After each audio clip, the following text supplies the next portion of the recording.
దేవుణ్ణి అర్థం చేసుకోవడానికి దేవుని జ్ఞానం కావాలంటే ఆ దేవుని జ్ఞానం వ్యక్తి రూపంలో మనకు దొరుకుతుంది. ఆ జ్ఞానమే క్రీస్తు, ఆ జ్ఞానమే యేసు. యేసయ్య మనకి ఎంత అర్థమవుతాడో దేవుని జ్ఞానం అంత అర్థమవుతుంది మనకి. యేసయ్య ఉపదేశం ఎంత అర్థమవుతుందో దేవుడు అంత అర్థమవుతాడు మనకి. యేసు అర్థం కానోడికి దేవుడు అర్థం కాడు, దేవుని జ్ఞానం అర్థం కాదు, దేవుని పనులు అర్థం కావు. దేవుని జ్ఞానం అర్థం కావాలంటే దేవుని జ్ఞానమై ఉన్న క్రీస్తు అర్థం కావాలి, ముందు యేసయ్య అర్థం కావాలి.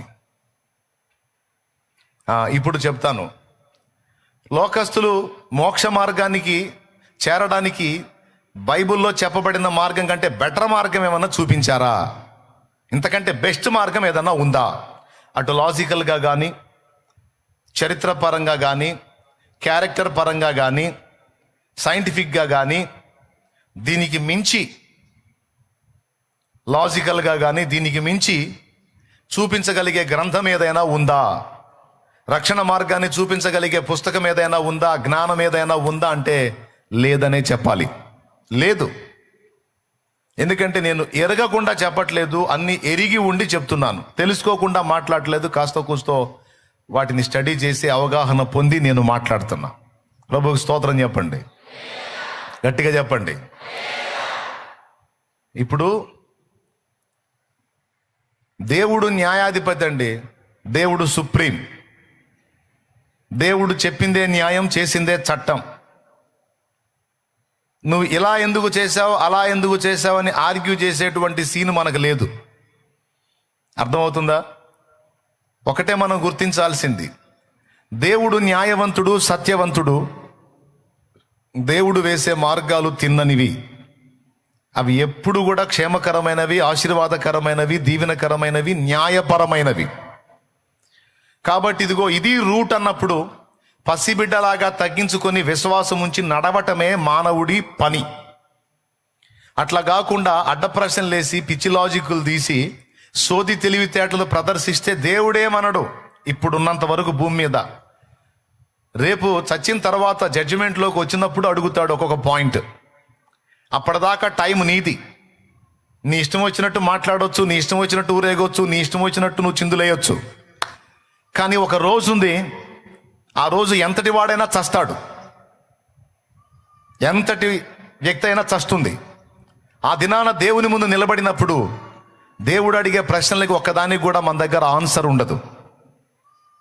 అదే దేవుని మార్గంలో ముందే మనం నడిచామనుకో, మన సొంత జ్ఞానాన్ని, సొంత తెలివితేటల్ని పక్కన పెట్టి దేవుని జ్ఞానం మనం గౌరవించి నడిచామనుకో, రేపు అక్కడ పాయింట్అవుట్ చేయడానికి దేవుడు ఆలోచించడు. ఎందుకంటే నేను చూపించిన రూట్లో వచ్చింది కనుక ఇక నేను అడగడానికి ఏమీ లేదని వదిలేస్తాడు. కానీ లోకం ఒప్పుకుంటుందా? ఒప్పుకోకపోగా మనల్ని ద్వేషించి చంపాలని, పాడు చేయాలని, ఎట్లా పడితే అట్లా చేయాలని ఎన్నో రకాల కుట్రలు పన్నుతుంది మతోన్మాదం. బాహాటంగా ప్రకటనలు కూడా ఇస్తుంది మతోన్మాదం. వారి గ్రంథం, వారు నమ్ముతున్న దేవుని మార్గం అలాంటి నీతి బోధించింది. కొంతమంది దుర్మార్గులు బయలుదేరి కొన్ని దుర్మార్గపు ప్రకటనలు చేస్తున్నారు కదా. ఆ దుర్మార్గపు ప్రకటనలు విన్నప్పుడు వాళ్ళు అనుసరిస్తున్న భక్తి మార్గం ఎంత నీచత్వాన్ని వాళ్లకు నేర్పిందో మనకు అర్థమైద్ది. వాళ్ళ గ్రంథం వాళ్ళకి నేర్పిన సంస్కారం అదేనా? ఆడపిల్లల్ని చెరచాలి, పసిపిల్లల తలలు గోయాలి, ఏమండి, దేవుని బిడ్డల్ని పాడు చేయాలి, దేవుని బిడ్డల్ని చంపాలి. ఏం చేశారని? తాగుబోతుల్ని మార్చారనా? దొంగల్ని మార్చారనా? వ్యభిచారుల్ని మార్చారనా? వీడికి రోగం వస్తే హాస్పిటల్లో పడేసి సేవలు చేశారనా? వీడికి కుష్ఠరోగం వస్తే గాయాలు కట్టారనా? లేకపోతే వీడి తల్లికో తండ్రికో మాయదారి జబ్బులు వస్తే వైద్య సేవ పేరుతో ఉచితంగా సేవ చేస్తున్నారనా? లేకపోతే వీడి పిల్లలకి, వీడి తల్లిదండ్రులు కూడా చదువుకోవటానికి మార్గాలు చూపించారనా? సమాజ శ్రేయస్సు కోసం ప్రార్థిస్తూ, ప్రయాసపడుతూ, నిరంతరం కష్టపడుతూ,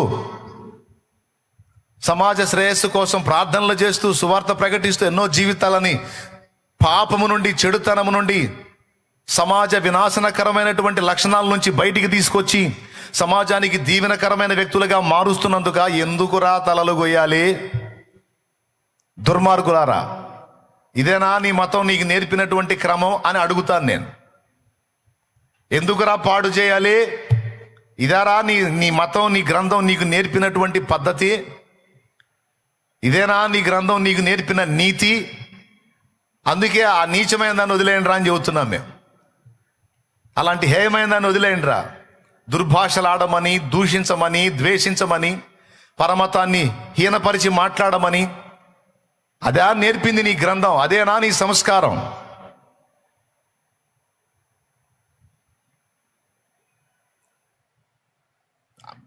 మరి అంతే కదండి. రక్షణ మార్గం ఏది? అందులో నీతి ప్రవర్తన ఏది? సాక్ష్యం ఏది? క్యారెక్టర్ ఏది? సమాజానికి మేలేది? మనుషులకు నడుచుకోవడానికి మాదిరేది? కానీ పరిశుద్ధ బైబిల్ గ్రంథంలో ఇప్పుడు నేను చెప్పిన వాటన్నిటికీ సరిపోయిన మాదిరి, లాజికల్ ఆన్సర్ బైబిల్లో ఉంది.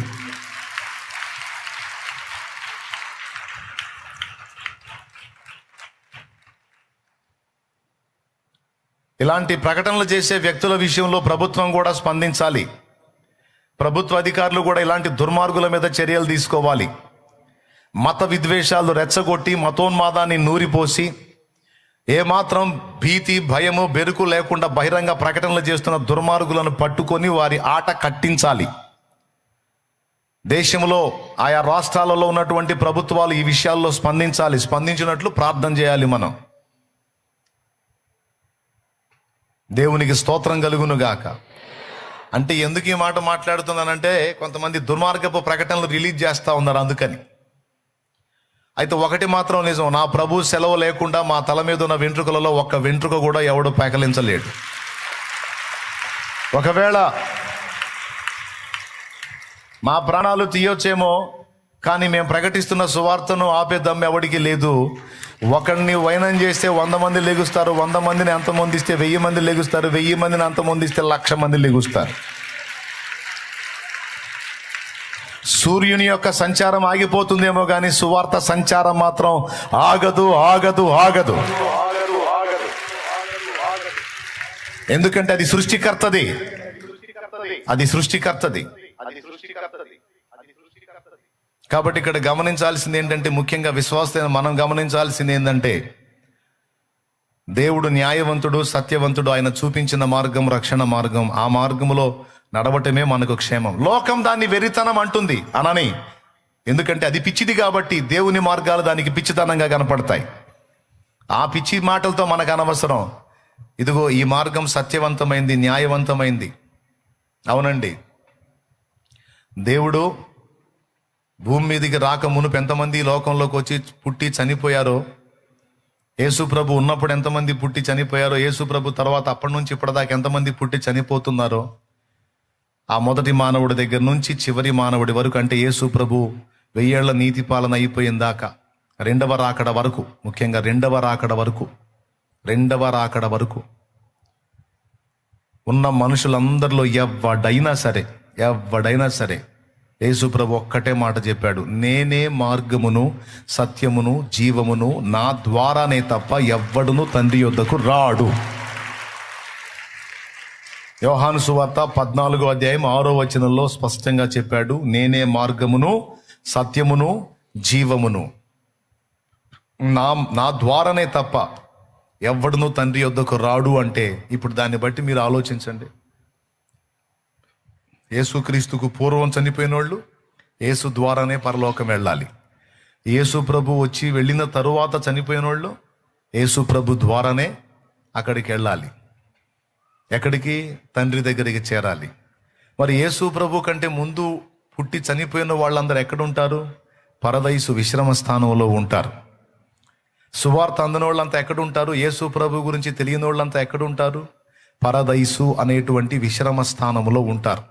పరదైసు అంటే చనిపోయిన వాళ్ళ ఆత్మలు విశ్రాంతి తీసుకునే స్థలం. అర్థమైందా? ఆ విశ్రమ స్థానంలో ఉంటారు వాళ్ళు. ఒక వ్యక్తి, గుర్తుపెట్టుకోండి, ఒక వ్యక్తి చనిపోయేటప్పుడే ఆ వ్యక్తి పరదైసుకు పంపబడాలా, పాతాళానికి పంపబడాలా అనే చిన్నపాటి తీర్పు జరుగుతుంది. ఎందుకంటే భూమి మీద అతడు జీవించిన జీవిత విధానాన్ని బట్టి ఆ తీర్పు జరుగుతుంది. కొంతమందిని వారికి తెలిసినంత వరకు సత్యమును అనుసరించి బ్రతికిన వాళ్ళని మనస్సాక్షిని బట్టి, ఎందుకంటే వాళ్ళకి సువార్త తెలియదు, మనస్సాక్షిని బట్టి తమకు తెలిసినంత వరకు జాగ్రత్తగా బ్రతికారు. వాళ్ళకి సువార్త సత్యం చెప్తే కూడా విధేయత చూపుతారు అని దేవుడు అనుకున్న వాళ్ళందరినీ పరదేశికే నడిపిస్తాడు, నడిపించబోతున్నాడు. ఆల్రెడీ కొంతమందిని అక్కడికి చేర్చాడు, కొంతమందిని చేర్చబోతున్నాడు, మరి కొంతమందిని తీసుకోబోతున్నాడు. అలాగే మనస్సాక్షిని అనుసరించి బ్రతకకుండా తమకిష్టం వచ్చినట్లుగా తమ సొంత మార్గాల్లో నడిచి దేవుని మార్గాలను తిరస్కరించినటువంటి దుర్మార్గులు, తమకు దేవుడు అందించిన సత్యం మేరకు నడవకుండా ఇష్టారాజ్యంగా జీవించినటువంటి మూర్ఖులు, గర్వాంధులు, తృణీకార స్వభావం కలిగినటువంటి వ్యక్తులందరినీ కూడా వీడికి చెప్పినా వీడు వినే టైపు కాదు, వీడు శిక్షార్హుడని దేవుడు డిసైడ్ చేస్తే వాడిని పాతాళ అగ్నికి ముందే నడిపిస్తాడు, పాతాళ అగ్నికి. ఇది మీకు ధనవంతుడు లాజరు స్టోరీలో ఇట్టే అర్థమైపోయింది. ధనవంతుడు లాజరు స్టోరీలో లాజరు ముందుగా చనిపోయాడు. లాజరు బీదవాడు, ధనవంతుని ఇంటి వాకిట పడి ఉన్నాడు. వాడి ఇంట్లో నుండి ఊడ్చినప్పుడు వచ్చినటువంటి రొట్టె ముక్కలతో తిని ఆకలి తీర్చుకుందాం, ఆ ధనవంతుడు కదా ఏదైనా అంత రొట్టె ఇస్తాడు, తిందాం బతుకుదాం అనుకున్నాయి. వాడి ఇంటి వాకిట చేరాడు, కానీ వాడు పెట్టలా. తర్వాత లాజరు చనిపోయాడు. లాజరు మనసాక్షిని అనుసరించి తనకు తెలిసినంత వరకు జాగ్రత్తగా బతికాడు. తన ఇష్టం కాకుండా దేవుని ఇష్టాన్ని గుర్తించి బతికాడు. చచ్చిపోగానే తండ్రి దగ్గరికి వెళ్ళలా. పరిశుద్ధులు విశ్రాంతి లేకుండా ఎవ్వడు పరలోకం చేరరు. మరి అప్పటిదాకా ఎట్లా ఉంటారు, ఎక్కడ ఉంటారు చనిపోయిన వాళ్ళు? అంటే ఇన్ని లోకాలు చేసిన దేవుడికి చచ్చిపోయిన వాళ్ళ ఆత్మలు పెట్టడానికి ఒక లోకం చేయటం తెలియదా? చేశాడు. ఆ లోకం పేరే పరదైసు. దానికి బైబిల్ నిఘంటువు చెప్పిన అర్థం ఏమిటంటే దేవుని వనం, దేవుని తోటలు ఉంటాయి, తోటలో చెట్లకి నీళ్లు పోస్తుంటారు అనే మాట నా చిన్నప్పుడు నా తల్లిదండ్రులు చెప్తే నేను విన్నా. అసలు వాస్తవంగా వాళ్ళకి అది తెలియదు, కానీ బైబిల్ చెప్తుంది ఏంటంటే పరదైసు అంటే దేవుని వనము అని అర్థం. వనం, తోట అని అర్థం. అంటే ఇప్పుడు పరిశుద్ధుల ఆత్మలు ఎక్కడున్నాయి? నాడు ఆదాము ఉంది. 2 కొరింథీ పత్రిక 12వ అధ్యాయము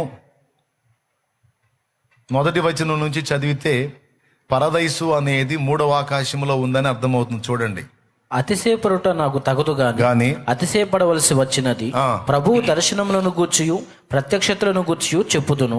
క్రీస్తునందున్న యొక్క మనుషుని నేను ఎరుగుదును. అతడు 14 సంవత్సరముల క్రిందట 3వ ఆకాశమునకు కొనిపోబడెను. 3వ ఆకాశం అంటే మనం చూసేది ఒక ఆకాశం అండి. దీనిపైన ఇంకొకటి ఉంది, దానిపైన ఇంకొకటి ఉంది. మన కళ్ళ కనపడే ఆకాశం ఒకటే, దానిపైన ఇంకా చాలా ఎత్తులో ఇంకొక ఆకాశం ఉంది, దానిపైన ఇంకా చాలా ఎత్తులో ఇంకొక ఆకాశం ఉంది.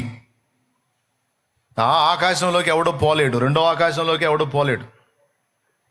మనుషుడు సంచరించేది ఈ ఆకాశం కిందే, ఈ ఆకాశం మీదే. 2వ ఆకాశానికి పోలేరు, 3వ ఆకాశానికి అసలే పోలేరు. ఆ 3వ ఆకాశములో పరదైసు ఉంది. అక్కడ దేవుని యందు విశ్వసించిన వారి యొక్క మనసాక్షిని అనుసరించి బ్రతికిన వారి యొక్క దేవుడు ఆమోదించి, సరే అక్కడ సువార్త ఇక్కడ తెలియజేద్దాం వీళ్ళకి అనుకున్న ఆత్మలన్నీ కూడా అవి కోట్ల సంఖ్యలోనే అక్కడ ఉన్నాయి, పరదైసులో ఉన్నాయి. మనం కోల్పోయిన మన వాళ్ళు ఎక్కడికి పోలేదు. రేపు మనం పోయినా కూడా యాడికో వెళ్తామని మనం అనుకోంగా, ఖచ్చితంగా పరదైసుకు వెళతాం. డైరెక్ట్గా పరలోకానికి వెళ్ళాం. యేసయ్య రాకడ కంటే ముందు మనం పోయే పని అయితే పరలోకానికి వెళ్ళాం, పరదైసులో ఉంటాం. మనందరినీ పరలోకానికి తీసుకెళ్లేది యేసయ్య. దేవునికి స్తోత్రం కలుగును గాక. ఎందుకంటే ఆ అధికారము ఆ ఒక్కడికే ఉంది, ఇక మిగిలిన వాళ్ళకి ఎవరికి లేదు. ఎందుకంటే ఎవరు ఏమీ చెయ్యలేదు. కానీ ఆ ఒక్కడు మాత్రమే భూమి మీద మానవ జాతి పాప పరిహారార్థమై వెల చెల్లించిన వాడు గనుక, తన రక్తమును క్రయధనముగా, తన ప్రాణమును పెట్టి తన రక్తమును క్రయధనముగా చెల్లించిన వాడు గనుక ఆ అధికారము పొందినవాడు యేసు ఒక్కడే. పర్లేదు, అంత పొదుపుగా కొట్టాల్సిన అవసరం ఏముంది? జాగ్రత్తగా కొడుతున్నారు. కొడితే గట్టి కొట్టాలి. దేవునికి స్తోత్రం కలుగును గాక. చెప్పు హల్లెలూయా చెప్పు. ఇంకోసారి చెప్పు. పరిశుద్ధుల విశ్రమ స్థానములో వాళ్ళందరూ కూడా అక్కడ సేద తీరుతా ఉన్నారు. లేఖనం ప్రకటన గ్రంథం చెప్పింది ఏంటంటే వారు తమ ప్రయాసములు మాని విశ్రాంతి పొందుతున్నారు అన్నది ప్రకటన గ్రంథం. చూస్తారా? ఇప్పటి నుండి ప్రభునందు మృతినందు మృతులు ధన్యులు. ప్రకటన గ్రంథము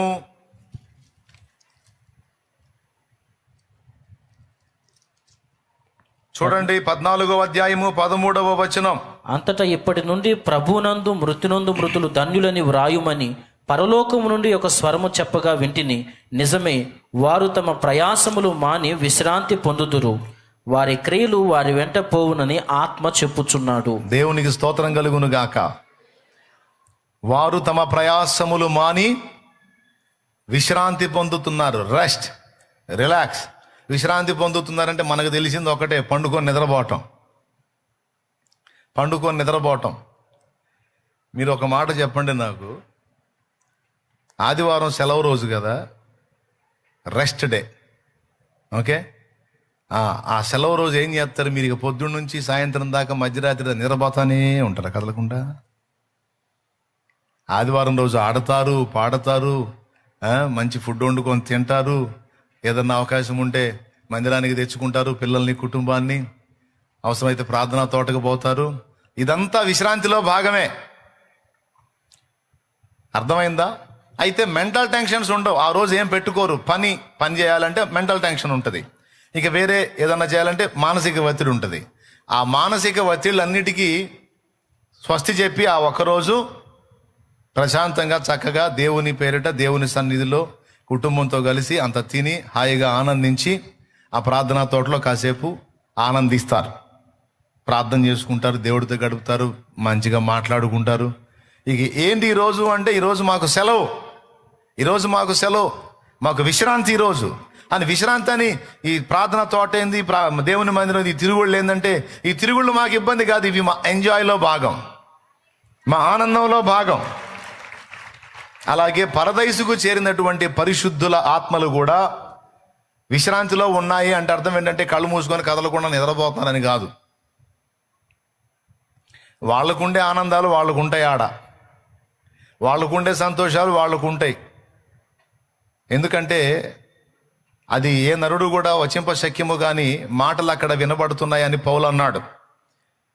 పరదైసులో కొంతమంది భక్తులు పరదైసును చూసినప్పుడు వాళ్ళు అక్కడి నుంచి రావడానికి ఇష్టపడలేదు అని వారు సాక్ష్యం ఇచ్చారు. అంత అద్భుతంగా ఆ ప్రదేశం ఉంది. అర్థమైందా? ఆ పరదైసుకి వాళ్ళు కొనిపోబడిన దర్శనం చూసినప్పుడు అక్కడి నుంచి రావడానికి ఇష్టపడలేదట, అంత అద్భుతంగా ఉందట. ఇప్పుడు ఇక మనం ఊహించండి, ప్రతిరోజు కొంతమంది భక్తులు భూమి మీద నుండి పరదైసుకు చేర్చబడతా ఉంటారు. వచ్చిన వాళ్ళని వాళ్ళు కలుసుకుంటూ ఉంటారు, అందరినీ కలుసుకుంటూ ఉంటారు. ఆ మహిమ, ఆ సామ్రాజ్యం, ఆ మహిమ ప్రపంచం, ఆ దేవుడు అనుగ్రహించిన విశ్రాంతి ప్రదేశం, అది ఎంత రమ్యంగా ఉందో, ఎంత ఆనందంగా ఉందో, ఎంత మహిమయుక్తంగా ఉందో, ఎంత సంతోషభరితంగా ఉందో మనం ఊహించలేం. ఎందుకంటే ఎవ్వరు చూసి వచ్చి చెప్పిన దాఖలాలు లేవు. ఎవరికి ఆ ఛాన్స్ ఇవ్వలా దేవుడు దాని వైభవాన్ని గురించి వర్ణించడానికి. కానీ మొత్తానికి మాత్రం అది మనం విశ్రాంతి పొందడానికి అయితే రమ్యమైన చోటు.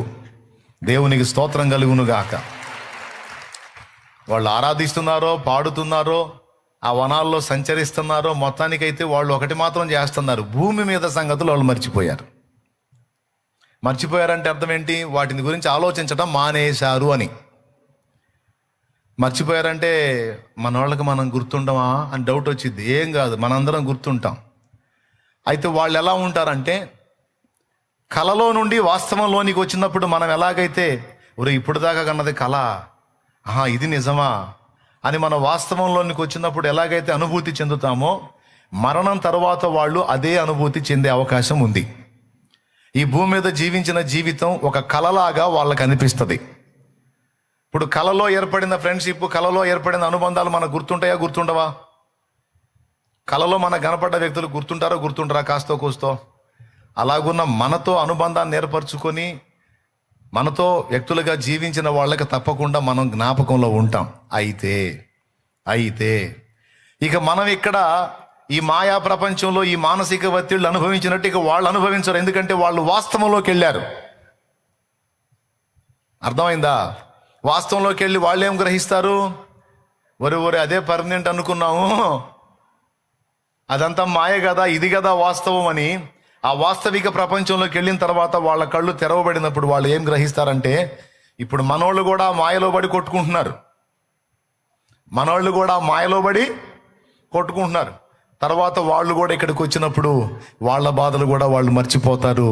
వాళ్ళు కూడా ఈ విశ్రాంతి పొందుతారు కదా అని మన గురించి ఇక వాళ్ళు దిగులు పెట్టుకోరు, విచారపడరు, దుఃఖపడరు, పక్కన వాళ్ళతో సీది ఏడిసి గందరగోళం చేయరు. అలా చేసే పని అయితే ఇక వాళ్ళు తమ ప్రయాసలు మాని విశ్రమించుచున్నారన్న మాటకు అర్థం లేదు. ప్రయాస అంతా భూమి మీదే. నా కూతురట్ట, నా కొడుకిట్ట, మనవడిట్ట, మనవరాలిట్ట, మా అమ్మిట్ట, అయ్యిట్ట, అన్నిట్ట, తమ్ముడిట్ట, చెల్లిట్ట, అక్కెట్ట, ఈ గొడవ, ఈ లేకంతా ఏడే. దేవునికి స్తోత్రం. ఇదంతా దాటుకొని అవతలికి వెళ్ళిపోయిన తర్వాత అసలు వాస్తవంలోకి వెళ్తాం గనక, వాస్తవం మనకు అర్థమైద్ది గనక ఇక ఈ భూ సంబంధమైన చింతలు పరదైసుకు చేరిన వాళ్ళకు ఉండవు. అర్థమైందా? ఇవన్నీ వింటుంటే ఎప్పుడు పోతాం అనిపిస్తుంది కదూ. పోదాం. దేవునికి స్తోత్రం. కొద్దిగా దేవుని సేవ చేయాలి కదా. ఇంకా భూమి మీద దేవుని పని నెరవేర్చాలి, దేవుని కార్యాలు నెరవేర్చాలి, దేవుని నామాన్ని ఊరేగించాలి, మయంపరచాలి, ఇంకా చాలా మందిని రక్షణలోకి నడిపించాలి. బోళ్ళంత పని ఉంది. ఇప్పుడే ఆవేశపడిపోతే అట్లా అది స్వార్థమైద్ది, అది అన్యాయం అయిద్ది. అందుకని కొంతకాలం ఉండి కొంతమందిని రక్షించి కొన్ని జీవితాలైనా వెలిగించి అప్పుడు పోదాం. సమయం వచ్చినప్పుడు నేను ఉంటా అన్నా కూడా ఉండనీయుడు. ఓకే, ఇంక జాలే, కష్టం చేసినంత వరకు చాలు, ఇంకొచ్చేసాయి. నీ సేవ దినాలు అంతవరకే, నీకు ఇచ్చిన నిర్ణయం అంతవరకే, ఇంకొచ్చేసి ఇక సేవ అయిపోయింది, ఇంకొచ్చే అంటాడు. ఇక అంతకు మించి నువ్వు ఉంటే యాతన పడతావు నా బిడ్డ, నువ్వు కష్టపడతావు, ఇంకొచ్చేసే అంటాడు. అన్నప్పుడు ఇంకెళ్ళిపోతాం. నీ మహిమను ధరించిన పరిశుద్ధులు నా కంటబడగానే, నీ మహిమను ధరించిన పరిశుద్ధులు నా కంటబడగానే, ఏమౌదునో నేనేమౌదునో, ఏమౌదునో నేనేమౌదునో, ఎవరు సమీపించలేని తేజస్సులో నివసించు నా యేసయ్యా, ఎవరు సమీపించలేని తేజస్సులో నివసించు నా యేసయ్యా.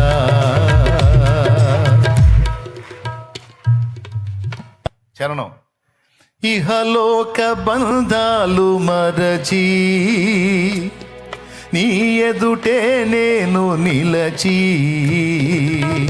ఇహలోక బంధాలు మరచి నీ ఎదుటే నేను నిలచి, నీవిచ్చు బహుమతులు నే స్వీకరించి నిత్యానందముతో పరవశించు వేళ, నీవిచ్చు బహుమతులు నే స్వీకరించి నిత్యానందముతో పరవశించు వేళ, ఏమౌదునో నేనేమౌదునో, ఏమౌదునో నేనేమౌదునో, ఏమౌదునో నేనేమౌదునో, ఏమౌదునో నేనేమౌదునో.